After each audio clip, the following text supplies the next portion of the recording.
This week, the Department of Economic Opportunity is now launching a return to work initiative, which means that folks who are collecting unemployment benefits right now must now prove that they're searching for jobs. And as Heather Lee shows us here tonight, you can refuse a job you don't think is acceptable, but under very strict new guidelines.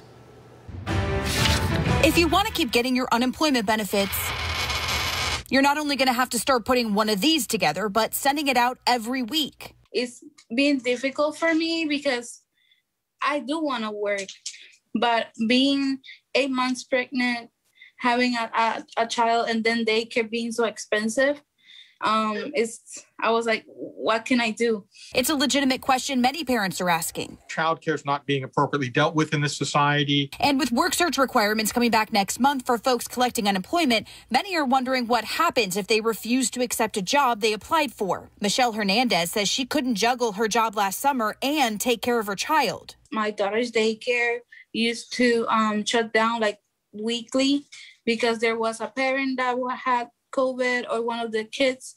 And while that may not be the case now, she says a minimum wage job is not going to cut it, especially since they have no extended family nearby to help. Before me becoming a dental assistant, I was working a low wage job and my paycheck was completely for daycare.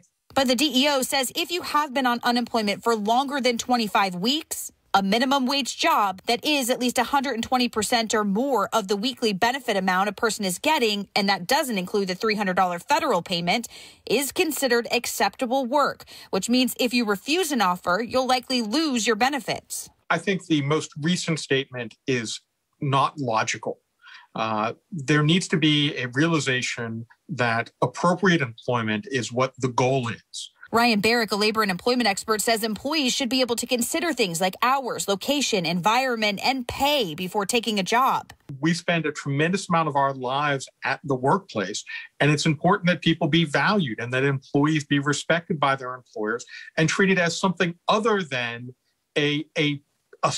just something to fill a slot. He says hiring just for that reason is counterintuitive. There is a tremendous cost associated with training a new employee. The DEO says you should be applying for jobs you want and says the work search requirements can be fulfilled by going to a resume class at a local career source. We've posted links from the DEO on the refusal to work guidelines as well as satisfying work search requirements on abcactionnews.com. Heather Lee, ABC Action News.